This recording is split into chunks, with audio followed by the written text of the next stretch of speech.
Itu tempat pengelolaan sampah. Sampah itu menghasilkan berapa duit? Banyak keuntungannya sampah itu. Sampah. Sampah ini akan menguntungkan ketika kita memang bisa untuk melihat nilai sampahnya. Jadi kalau kita tidak mampu untuk melihat nilainya, ya tentu sampah itu hanya sekedar menjadi sampah. Oke. Oh, iya. Jadi dari sampah itu sebenarnya banyak duit ya? Banyak uang. Banyak duit, banyak sampah, banyak duit seharusnya. Seharusnya. Seharusnya. Oke. Kalau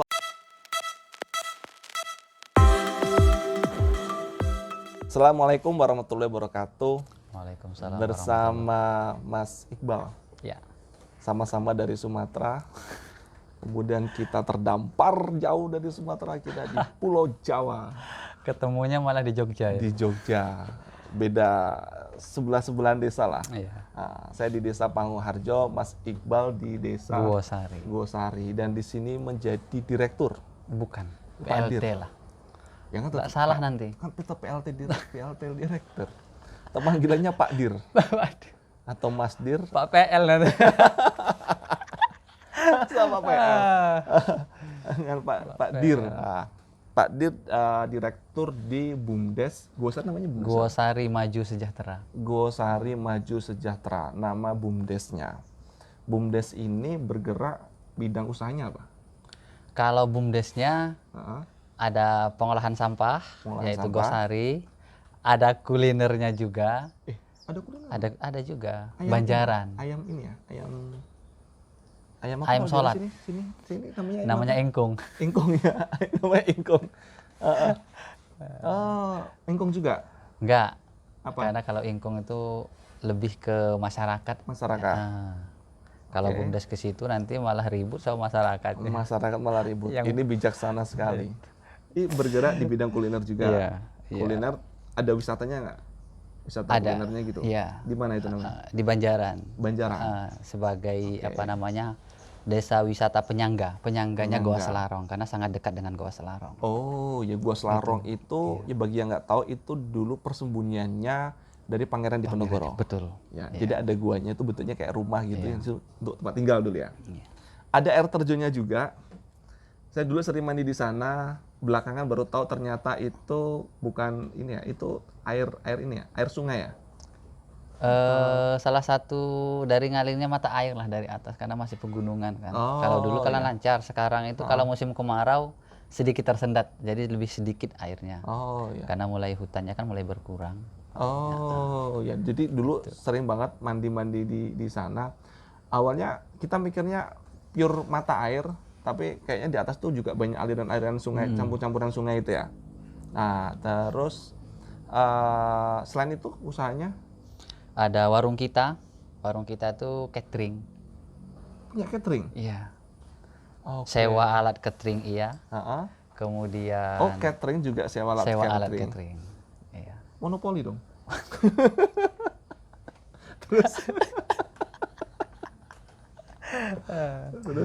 Terus ada Migunani. Migunani itu apa? Itu perdagangan umum. Maksudnya perdagangan umum dia jual beli barang atau gimana? Atau toko kelontong atau apa? Iya, jadi kalau di sini hanya bedanya memang Pak Lurah menginginkan jual beli kita itu BUMDes itu bisa bekerja sama dengan pedagang-pedagang UMKM yang ada di kelurahan. Iya. Jadi artinya BUMDes di situ menjadi supporting ya, penyupport UMKM yang ada di kelurahan. Jadi bukan menjadi pesaing. Ya, kalau dia menjadi pesaing maka itu sudah menjadi masalah. Sudah berbeda dengan BUMDes. Betul. Benar sekali. Ya. Selain itu ada yang sekarang kita tidak aktifkan. Itu jadi ada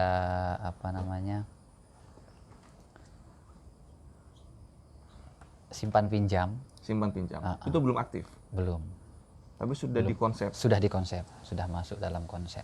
Sudah masuk dalam ini ya, bagian unit usahanya ya? Iya, masuk dalam unit usaha, tapi sekarang memang tidak diaktifkan. Terus apa lagi? Ada berapa tadi? Udah 5 ya? Iya. Terus satu lagi Magot? Oh enggak, kalau maggot kan masuk bagian dalam unit sampah Gosari. Oke. Jadi ketahuan kan? Sama satu lagi, Satu lagi. Goza. Goza itu apa? Goza ini apa ya pasnya ya?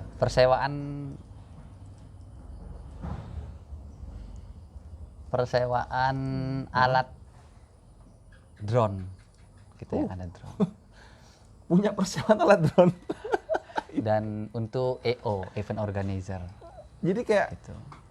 sewa drone, Ya, menyewakan ada drone. sewa drone, terus untuk event organizer. Gitu. Oh. Jadi ketahuan lah kenapa kemudian Direktur BUMDes kurus. Banyak mikir. Kenapa? Banyak beban. Kalau kata Pak Lurah karena terlalu luas, yang diurus banyak ya. Aduh. Tapi kita berbangga dari Sumatera di sini. Kemudian menjadi tulang punggung BUMDes ya. Alhamdulillah Operasional kita tidak BUMDes di menjadi sini. benalu, itu yang paling penting. Jadi dimanapun kita Benar. harus bermanfaat. Harus Nah, itu yang penting. Ya. Bermanfaat untuk masyarakat dimanapun berada ya. Betul. Nah, malah logat-logatnya masih Sumatera banget. Tapi pakai bahasa halus Jawa bisa. Sakit jenengan. Aduh, buatan sakit. Betul sakit. Oke. Tapi masih bisa mencerna. Masih bisa mencerna. Oke. Jadi di sini tadi juga banyak kunjungan. Tadi ada kunjungan dari mana? Brebes Dari ya? Kebumen. Kebumen. Tadi ada kunjungan dari Kebumen rame. Pakai jeep ke sini. Jadi bagi yang kemudian ingin kunjungan ke sini bisa juga sewa jeep ya. Ya, Punya warga.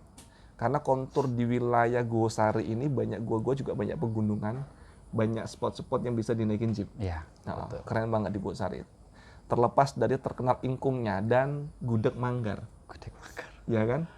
Dan gudeg manggar ya di sini ya. Kalau nggak salah, iya. Gudeg manggar bukan sih? Ya. Iya. Gudeg manggar, ya terkenal di sini. Dan TPA di sini ini yang menarik. Tadi saya dengar-dengar belakangan ini meningkat pesat ya. Yang meningkat ini apanya? Konsumennya meningkat, Oh, otomatis iya. pendapatannya meningkat. Amin. Harapannya memang Amin. harus seperti itu. Harapannya Ya. seperti itu. Meningkat pesat dari 200 sampai sekarang berapa kakak? Ya, sekarang 1285 lah, Mas. 1208 terus. 1285 Iya. kakak yang sampahnya diambil oleh tempat pengelolaan sampah di sini. Jadi yang tepatnya gini. Jadi nasabah kita itu sebenarnya dikit, ada 285 itu yang kita ambil setiap hari. Tapi kelurahan punya cita-cita bahwa pelapak-pelapak swasta yang sudah ada, yang sudah duluan Pelapak itu apa pelapak maksudnya? namanya? Pengelola sampah. Pengelola sampah mandiri Oke. yang ada di kelurahan itu tetap berjalan. Heeh. Walaupun BUMDes ada, mereka tetap berjalan, tapi sampah mereka tidak buang ke piungan, tidak buang ke TPA, Oke. tapi dibuang ke kita yang mengelola. Mungkin nggak ada yang tahu bahwa Jogja darurat sampah. Iya, Ya, Jogja darurat darurat sampah. sampah. Sering cuti Darurat ya. sampah. Sering cuti. Sering cuti. Sampah di tempat saya sering tidak diambil. Iya. Saya menunggu berjalannya pasti angkut. Jadi di Panggung Harjo sedang dibangun pengelolaan sampah yang sangat besar yang dihandle oleh Pak Solahuddin. Iya. Dengan teknologi yang terkini ya, kekinian banget. Kekinian banget. Namanya pasti angkut. Kalau nggak diangkut kita bisa jewer. Namanya pasti angkut. Nah, itu Jogja benar-benar darurat sampah. Kalau ke Jogja jangan kaget. Kalau ke kota-kota segala macam banyak sampah-sampah menumpuk. Karena memang kemarin beberapa hari sempat Piyungan itu tempat pengelolaan sampah terpadunya ya. Itu kemudian ditutup. Dan Selama orang 1 minggu. Selama 1 minggu. Itu aja udah, ya Allah, itu udah Jogja itu udah kayak kuburan sampah itu rasanya itu Jogja itu. Nah, makanya penting banget di Jogja ini kemudian setiap desa paling nggak memiliki tempat pengelolaan sampahnya masih mandiri. Ya. Ya kan? Artinya sampah selesai di kelurahan masing-masing ya. Sampah desa selesai di desa. Ya. Sampah desa, sampah kalurahan. Kalau di sini kalurahan. Kalurahan. Kalurahan selesai di kalurahan, tidak yang kemudian keluar. Yang keluar biar sampah masyarakat. Sampah sini nggak usah keluar. Nah, itu tempat pengelolaan sampah. Sampah itu menghasilkan berapa duit? Banyak keuntungannya sampah itu. Sampah ini akan menguntungkan ketika kita memang bisa untuk melihat nilai sampahnya. Jadi kalau kita tidak mampu untuk melihat nilainya, ya tentu sampah itu hanya sekedar menjadi sampah. Oke. Kemudian sampah kan yang menjadi sampah karena sudah masih menumpuk. Ya. Tapi kalau sudah dipilah, fulus. Fulus. Epeng. Ya hepeng. Epeng. Itu. Jadi cuman sampah yang menumpuk itu bagaimana caranya kita harus pilah. Dipilah dulu. Iya. Kalau sini pilah itu jadi apa aja sampah itu? Sampahnya di kita itu ya ada sampah rosok, Rosok. kemudian sampah rumah tangga, Sampah rumah tangga itu jadi apa? sampah basah itu dikelola nanti di Magot. Oh, jadi maggot. Jadi maggot. Oke, nanti kita bahas yang maggot. Iya. Kalau yang Kalau sampah rosoknya kalau itu rosok dijual? itu kita langsung jual. Langsung jual ke pelapa. Per kilonya berapa itu? Tergantung jenis sampahnya. Jadi antar jenis A, B, C itu beda-beda. Jadi botol dengan kertas juga berbeda. Dengan kardus nanti harganya akan berbeda. Tapi yang sudah punya nilai rosok itu langsung kita jual. Langsung dijual? Langsung dijual. Oke, terus ada sampah basah, sampah kering, udah rosok itu, sampah basah untuk maggot. Terus apa lagi? Terus sama residu. Residu ini sebenarnya masih bisa diolah ketika ada teknologi yang masuk di dalamnya.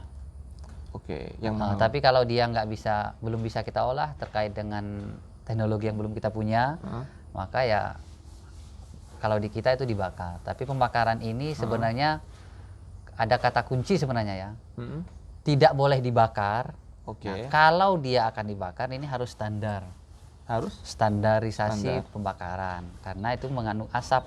Ya. Nah, asap ini yang jangan sampai mencemari lingkungan. Kalau saya mengibaratkannya sama dengan kendaraan. Kendaraan ini menghasilkan asap, tapi kenapa kendaraan boleh berjalan? Karena dia sudah standar, sesuai benar. standar. Logikanya masuk. Di sini sudah standar. Nah, karena di sini kita alat yang kita pakai, mesin yang kita pakai untuk pembakaran itu sesuai standar, makanya kita ada pembakaran. Oke. Jadi perlu dipastikan standar ada apa itu? standarisasi asap. Oh. Itu berarti ada apa namanya? Uji apa kalau kendaraan? Uji emisi. Uji emisi. Nah, jadi harus emisi yang keluar harus standar lingkungan. Ini sudah diuji emisi? Iya, sudah. Oh iya. Iya, kita Hasilnya? kemarin uji di Green Lab Yogyakarta. Hasilnya diperbolehkan dan itu sudah kita kirimkan ke KLHK provinsi. Di LH Bantul. Itu sudah kita kirimkan hasil uji. Ini jauh lebih ini ya. Kalau di kampung-kampung itu biasanya kan sampah dibakar-bakar aja. Ya. Itu ternyata toksik banget itu. Iya. Sangat mengganggu dan itu. Makanya kemudian di sini ada apa itu namanya tadi pembakaran Insenerator. dimasukkan di situ keluar. Tapi asapnya nanti keluar berarti tetap. Kalau dia sudah pembakaran maksimal maka asapnya tidak ada. Malah tidak ada. Oh. Kalau pembakaran maksimal. Ya. Itu setelah pembakaran ada residu nggak? Ada. Abunya ini dalam 1 ton sampah residu abu yang dihasilkan tuh 40 kilo. 1 ton. 1 ton. Residunya dipakai untuk apa itu? Saat ini masih kita kumpulkan, nanti akan kita olah menjadi paping, kemudian nanti batako yang paling tidak akan kita manfaatkan untuk pembangunan yang ada di pengolahan sampah itu sendiri. Duit lagi. Iya. Oh, iya. Jadi dari sampah itu sebenarnya banyak duit ya? Banyak uang. Banyak duit, banyak sampah, banyak duit seharusnya. Seharusnya. Oke, kalau tadi maggot. Nah, ini banyak nih yang kemudian tidak tahu. Maggot itu tadi saya cek atau maggot itu bahasa Indonesia belatung ya? Atau apa sih? Atau khusus nggak sih? Maggot itu ya belatung. Belatung kan? Belatung. Maggot itu di sini tadi saya cek lalatnya itu agak beda. Iya. Nggak bisa sembarangan lalatnya. Lalat hitam ya? Lalat hitam. Iya. Contoh saya ada lalat gitu, saya ambil, saya masukkan, ini nggak bisa itu. Nggak bisa. Kenapa Memang gitu? ada lalat BASF ini kan bisa dibilang ada yang bilangnya lalat tentara hitam karena memang warnanya hitam. Oke. Kemudian kalau umum dibilang orang lalat BASF, Black Soldier Fly. Jadi lalat ini memang ya kalau Allah kasih masalah berarti di situ ada pengurai dan penyelesai masalah. Benar. Nah, sampah rumah tangga yang menjadi masalah manusia, maka sebenarnya ternyata dari dulu Allah udah kasih nih, udah dikirimkan lalat. Nah, tinggal mungkin baru-baru ini manusia baru menemukan itu. Oh, kemudian Gitu. dijadikan untuk pengolahan maggot. Ya. Maggot itu untuk apa? Maggot ini fungsinya untuk pertama bisa menjadi bahan pakan alternatif peternakan Oke. dan perikanan. Peternakan dan perikanan. Iya. Harganya berapa itu harga jualnya? Harga jualnya 8 sampai 10 ribu lah misalnya. 8 sampai 10 ribu Per kilo. Per kilo. Di sini setiap hari menghasilkan 40 kilo. 40 kilo. Kalau katakanlah 10 ribu per kilo, maka di sini sehari 400 ribu. Ya. Dikali 30 berarti 12 juta. Ya, lebih kurang. Itu 40 kilo. Padahal ada kebutuhannya berapa itu sebenarnya? Kalau di permintaan kita itu ada yang minta 50 kilo per hari, ada yang minta 1 kintal per hari. 1 kintal per hari? Iya. Gitu. Oh. Karena kan sasaran kita adalah peternak. Contoh ini, peternak ikan. Oke. Kalau dia ternak ikannya 2 kolam, 1 kolam isinya 3.000, berarti ada 6.000 ikan. Kalau dalam 1 kolam butuh 5 sampai 6 kilo per hari pakan, berarti kan kalau kali 2 udah 10 sampai 12 kilo. Per kali pakan? Iya. Itu kalau kolamnya 2. Kalau kolam ikannya kapasitasnya sudah di atas 20, 30, 70 kolam. Oh iya. Sama sentral mahal mana? Ya jauh. Karena jauh. sentrat itu 12 sampai 15, mungkin sekarang sudah 15 kilo. 15.000 per kilo. Per kilo? Iya. Tuh, nah kalau mereka beli sudah dengan kapasitas yang banyak, kemudian continue setiap hari, harganya akan berbeda. Jadi menguntungkan sekali ya maggot ini ya. Kalau ada kondisi iklim tertentu nggak? Kalau di tempat kita Sumatera kan agak panas gitu. Itu bisa nggak itu? Lalatnya? Bisa. Bisa. Makannya apa lalat itu? Makannya sampah rumah tangga. Sampah rumah tangga mau buah, mau sayur, atau bekas nasi, itu semuanya dimakan. Sampah rumah tangga itu. Oh, iya. Dan tadi juga saya lihat ternyata maggot-maggot yang mati juga jadi pupuk. Ya, jadi maggot yang mati itu bisa untuk pakan. Kemudian hasil dari sisa makanan tadi, dari kotoran maggot itu namanya kasgot. Bekas maggot. Jadi kotoran maggot itu jadi pupuk kompos. Bentar. Maggot kan belatung. Ya. Kasih makan ke ikan, emang sehat itu? Ya sehat. Kenapa sehat? Karena hidupnya lalat BSF itu berbeda dengan hidupnya lalat-lalat selain lalat BSF. Kalau lalat pada umumnya, gitu ya lalat hijau atau lalat yang lain, kalau ada tempat yang kotor atau ada makanan, mereka langsung hinggap, kemudian akan bertelur di sana. Jadi atau ada tempat yang kotor, mereka akan hinggap di sana, kemudian meninggalkan telur. Nah, kalau lalat BSF berbeda. Lalat BSF tidak akan bertelur di tempat yang kotor, karena telur tidak akan menetas di tempat yang kotor. Oh. Jadi telur itu nggak bisa menetas di tempat langsung kotor, itu nggak bisa. Jadi kita harus tetaskan, dia akan bertelur di dekat tempat kotor. Jadi kalau ada makanan, nah di samping makanan ini, dia akan bertelur di sana. Jadi setelah telur ini menetas, baru dia akan mencari pakan. Jadi dia akan keluarkan telurnya di dekat makanan. Oke. Bukan di makanan. Jadi bukan di makanan. Beda kalau kesan kotor selama ini, belatung-belatung atau apa gitu, yang di tempat-tempat sampah itu beda. Beda. Oke. Ya, dia tidak akan hinggap di sana. Satu lagi tadi yang membuat saya penasaran. Saya tadi masuk ke sana, yang tempat-tempat untuk belatung-belatung, maggot-maggot itu, kok nggak bau ya? Ya, karena memang maggot itu selain dia bisa menyelesaikan sampah rumah tangga yang bau itu, dia juga menghisap baunya. Jadi menghilangkan baunya. Jadi kalau ada ada bangkai atau ada sampah-sampah yang bau, kita taruh di sana, mulai dari 5 sampai 10 menit bau itu akan hilang. Oh iya? Iya. Nah, memang kalau dia dengan kapasitas yang besar, khas bau maggot itu agak sedikit anyir bau maggotnya loh. Tapi kalau bau sampahnya nggak ada, dia akan menghilangkan bau itu. Itu yang luar biasanya. Berarti katakanlah gini, kalau dalam rumah tangga ya, atau beberapa rumah tangga di situ, di samping perumahan situ atau samping pemukiman ada tempat budidaya maggot, untuk menampung rumah tangga, memakan rumah tangga itu malah nggak bau. Nggak bau. Itu malah solutif ketimbang kemudian nimbun sampah. Oh iya, jelas itu. Begitu. Nah di rumah saya itu saya praktekkan di rumah. Di rumah itu kita beli bibit atau beli maggot yang masih kecil.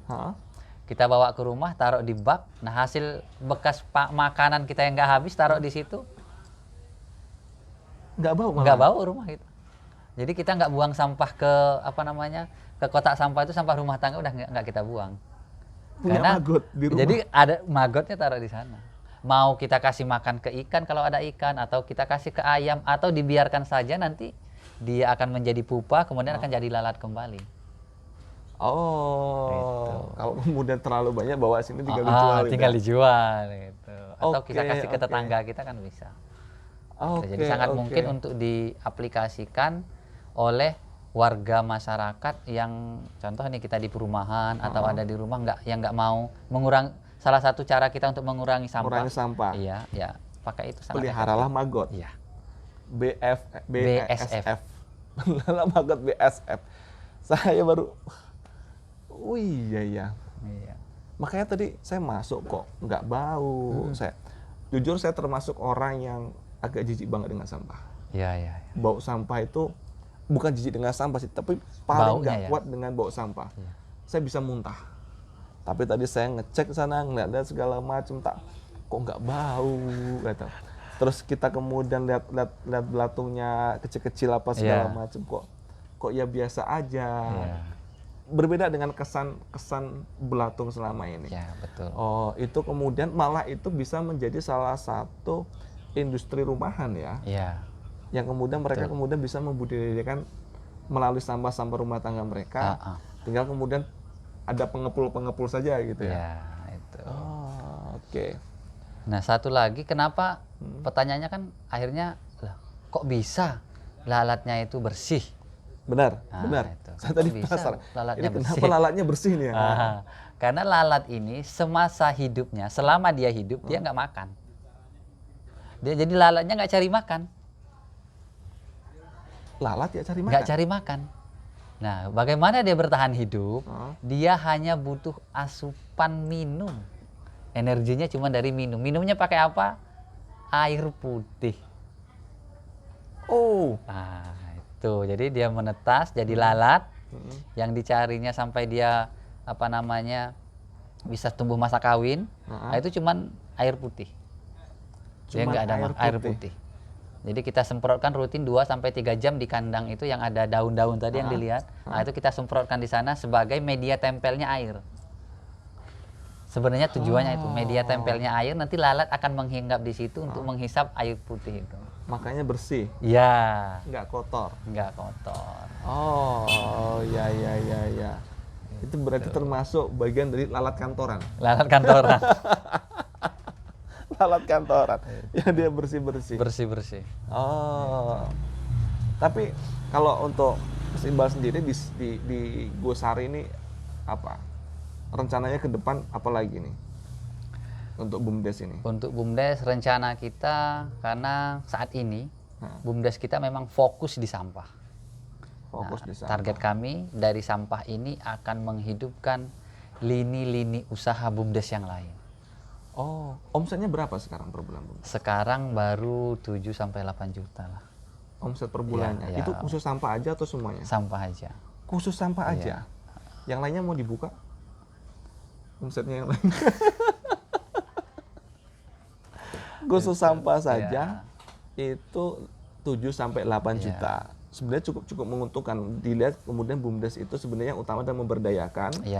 Kemudian menyelesaikan berbagai macam masalah, problem yang ada dalam masyarakat. Betul. Kalau dalam pengelolaan BUMDes sendiri, banyak sebenarnya di luar sana, BUMDes itu kok disuntik dana berapapun kok habis. Disuntik dana berapapun kok habis. Kok nggak ada bentuknya, kok nggak ada berikan solusi kepada masyarakat, kok ini, kok itu, segala macam, gitu kan. Ini gimana? Kan harusnya kan badan usaha milik desa gitu kan. Harus kemudian namanya badan usaha, ya usaha itu ya harus cari untung. Betul. Bukan cari rugi. Nggak buntung ya. Nggak buntung. Apalagi dimakan oleh mafia-mafia apa gitu. Nah, gitu. Ini gimana tips dan triknya nih? Oke, jadi kalau berbicara BUMDes dengan penyertaan modal ya, penyertaan modal dari kelurahan, ini kan di situ ada peran serta kelurahan, peran serta desa, kepala desa, BPD, atau kalau di Jogja itu Bamuskal ya. Bamuskal sekarang. Badan Permusyawaratan Kelurahan. Nah ini peran mereka ini penting. Dan yang tonggak utama yang perlu ditanamkan sebelum mereka harus memutuskan membuat badan usaha milik desa, artinya harus ada regulasi prasyarat yang harus dipenuhi terlebih dahulu. Apa itu? Ya peraturan kelurahan terkait dengan pertama dengan BUMDesnya. Oke. Gitu. Kemudian anggaran, setelah itu ketika kita sudah memilih untuk memutuskan ada BUMDes, maka tentu harus ada, kalau standarnya harus ada kajian lah, kajian usaha yang harus dijalankan, sehingga usaha yang dipilih itu tidak usaha yang menjadi keinginan Pak Lurah atau menjadi keinginan Direktur BUMDes, tidak pula menjadi keinginan Bamuskal, tapi itu menjadi keputusan bersama. Ya keputusannya Kak Lurah, keinginannya Lurah masuk, masyarakat masuk, BPD masuk. Jadi semuanya itu memang memutuskan usaha ini dijalankan karena memang keputusan bersama. Sehingga di kemudian hari tidak ada yang, oh ini salahnya Pak Lurah ini, oh ini salahnya ini. Kan gitu kan. Tinggal lempar-lemparan masalah kan. Nah itu, jadi kalau sudah disepakati bersama, nanti akan ada standar, oh kalau kita sudah pilih ini, apa sih yang harus dilakukan supaya usaha ini jalan. Oke, kalau peran serta masyarakat sendiri ikut mengawasi nggak? Ya, nanti dalam setiap tahun kan kita ada laporan bulanan, ada laporan bulan ada. Itu di sana kan ada badan pengawas di BUMDes. Dengan masyarakat nanti ada laporan tahunan. Lewat Musdes. Lewat iya. Atau khusus? Musyawarah ya. Atau di forum musyawarah kelurahan. Ya benar, Musdes. Oke. Lewat Muskal sekarang ya. Di sini Muskal. Iya. Musyawarah kelurahan, dan kemudian itu adalah sebagai cara untuk pengawasan dari masyarakat juga ya. Sekaligus bentuk pertanggungjawaban Direktur BUMDes. Oh, aktif di sini masyarakat menanyakan segala macam aktif. Iya, aktif. Karena ada kan beberapa kadang-kadang di desa-desa lain saya kemudian sering dengar segala masyarakat itu untuk tanya masalah keuangan atau segala macam itu mereka kadang-kadang takut lah, mereka kemudian nggak enakan lah, mereka kemudian nggak tahu apa-apa lah gitu kan. Banyak seperti itu. Semakin disimpan, semakin ditutupi, masyarakat akan semakin penasaran ya. Semakin penasaran. Jangan. Hati-hati. Oke.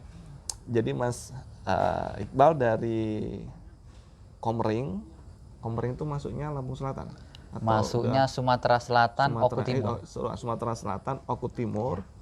Tahun 2017 ya, di Guosari. 2017 di Guosari. Kemudian hidup di sini dengan masyarakat sini dan diterima dengan baik. Alhamdulillah dengan baik. Ini kemudian juga menghilangkan stigma bahwa orang-orang Sumatera sulit bergaul dengan orang-orang Jawa dan lain sebagainya. Di sini malah kemudian memberikan manfaat yang sangat luar biasa melalui BUMDes ini, dan ini bisa menjadi inspirasi bagi yang lainnya. Artinya kita kemudian attitude yang bagus, kemampuan diri yang kemudian dilandasi dengan berbagai sikap integritas, jujur, profesional, itu kemudian akan membuat kita diterima dimanapun kita berada. Oke. Apalagi di sini Pak Lurahnya juga atau Mas Lurahnya masih muda sekali masih muda sekali, dan kemudian orangnya juga progresif. Itu juga menjadi poin plus lah. Artinya untuk kemudian bisa membangun seperti ini butuh sinergi dari berbagai macam pihak. Ada lagi yang disampaikan mungkin yang terakhir untuk pengelola BUMDes atau masyarakat umum? Oke, yang pasti pertama kalau dari sisi sampah kita harus memang konsen dan terus menerus untuk memberikan edukasi yang bagus dengan masyarakat supaya masyarakat ini sadar. Artinya sampah yang kita hasilkan setiap hari itu kan menjadi masalah. Nah, sampah yang sudah diambil oleh warga masyarakat atau pelapak swasta yang kita titipin, kita sudah berlangganan ini dengan pelapak sampah, itu sebenarnya juga tidak menyelesaikan sampah. Hanya saja kita menitipkan masalah sampah kita kepada mereka. Bagaimana bentuk kita nitip? Kalau nitip kan karena sampah kita dibawa orang ya harus ada uang lah yang kita titipkan Iya, kepada benar, mereka. Nah, akan lebih baik ketika kesadarannya terbangun, maka sampah harusnya paling tidak masyarakat mampu untuk mau memilah sampahnya. Oke. Tuh. Jadi dipilah dari rumah, kemudian sampahnya itu dimasukkan dalam wadah, sehingga kalau ada yang datang itu akan lebih mudah untuk ngambilnya. Ketika kita pilah, kita olah itu akan lebih mudah karena sampahnya sudah tidak berceceran kemana-mana. Benar-benar. Itu salah satu bentuk tanggung jawab kita. Terhadap sampah kita Iya, sendiri. terhadap sampah kita sendiri. Oke. Mas, terima kasih. Sukses selalu. Semoga kemudian makin berkembang, makin jaya. Amin. Dan Satu lagi mungkin. Silakan. Jadi isu sampah ini harapan kami tidak menjadi sekedar isu karena isunya luar biasa tinggi. Tapi ketika kita ada lowongan berbagi ilmu, kita buka untuk pelatihan, itu minat masyarakat untuk ikut, tidak itu masyarakat, tidak itu BUMDes atau pemangku kepentingan lain, itu juga daya tarik untuk ikut juga nggak ada, sangat kecil. Artinya isu sampah, artinya isu sampah ini hanya berkembang di tataran isu, belum sampai kepada tataran pelaksanaan. Artinya kan kalau dia memang bermasalah kan harusnya ya diselesaikan dong. Diselesaikan masalah. Oh, kita nggak ada pengetahuannya, ya cari ilmu pengetahuannya. Kalau ada pelatihan harusnya animonya tuh tinggi banget. Harusnya. Kan? Iya. Sama kayak kita jual makanan, laris, kemudian kita kita kerjasama kan semua orang akan ikut untuk kerjasama. Benar. Tidak kita tawarkan pun orang akan datang. Boleh kerjasama nggak? Ya itu loh. Karena laris. Nah ini udah tahu kita nggak bisa, bermasalah. Ada yang tahu, buka pelatihan juga nggak ada yang datang. Nah itu jadi harusnya itu dimanfaatkan dengan baik. Harusnya dimanfaatkan baik untuk ikut. Kalau di luar negeri, negara-negara maju, kalau mereka nggak milah sampah kena denda. Kena denda. Jadi negara-negara maju yang kemudian mereka masalah sampah itu sudah strike, mereka yang kemudian mengharuskan untuk kemudian wajib untuk memilah sampah. Jika dia tidak memilah sampah, dia kena denda. Jadi dia harus membayar denda itu. Makanya kemudian di sana orang kemudian terdorong maksimal untuk mengelola sampah dengan baik. Iya. Dan sebenarnya juga problem sampah itu adalah juga problem kesadaran ya. Nah, kan. Tapi kadang-kadang kalau dalam hukum tuh ada teori namanya rekayasa. Hukum itu sebagai rekayasa. Jadi kalau kita ada payung hukumnya dan kemudian ada lembaga penegaknya terhadap hukum ini, orang kemudian dipaksa, ada kemungkinan orang bisa berubah itu. Iya betul. Nah ini kan seperti ini kan artinya pemangku kepentingan. Benar. Itu kalau BUMDes kan nggak mungkin mau buat aturan. Terus kalau nggak boleh terus kita denda. Itu kan nggak bisa. Ada yang di atasnya yang harus membuat itu. Nah ketika ini memang menjadi urgent, apakah itu di tingkatan kelurahan, apakah itu di tingkatan kabupaten atau di tingkatan provinsi, ya yang berpangku kepentingan itulah yang harusnya membuat aturan itu. Benar. Kadang-kadang kita jangankan memilah sampah, membuang sampah di tempatnya saja itu masih memprihatinkan. Ya. Membuang sampah di tempatnya saja itu masih prihatin. Apalagi sampahnya terus karena nggak ada kotak sampah masukin kantong ya. Nah, itu nggak apa-apa masukin kantong. Tapi kan dibuang. Apalagi dibuang. Ya. Apalagi buangnya. Apalagi mau masukin kantong, mau buang di tempatnya saja memprihatinkan ya. Aduh, makanya kadang-kadang ya Allah. Jangan di laut itu boots rokok itu juga menjadi salah satu problem sampah. Nah, bahkan kalau kita lihat di jalan-jalan itu juga boots rokok itu juga banyak banget itu juga menjadi problem sampah. Nah itulah sebenarnya banyak sekali problem-problem sampah di Indonesia dan harapannya setiap stakeholder itu membuat regulasi yang bagus dan pelaksanaan yang tegas. Betul. Itu kemudian bisa mendorong orang kemudian untuk membuang sampah. Contoh kalau kenapa kita di pasar itu kita buang sampah seenaknya, tapi kita di mall nggak berani buang sampah seenaknya. Betul. Kenapa itu kan? Nah, rasa malunya tinggi ya kalau udah masuk mall. Benar. Karena kalau di sampah itu orang buang sampah plus. Tapi kalau kita lihat di mall itu kok nggak ada orang buang sampah sembarangan. Betul. Ini kenapa gitu? Nah, ini kan sebenarnya kan lingkungan itu sangat mempengaruhi. Kalau kemudian orang lihat, contoh nih saya kemarin ingat banget saya di salah satu alun-alun di Jawa ini, saya mau nyari tempat sampah, saya tanya ke orang-orang, itu selalu bilangnya, Mas taruh situ aja. Berarti nggak ada kotak sampah ya? Makanya itu saya tuh keliling, saya cari kotak sampah, muter-muter. Pak, kotak sampah di mana?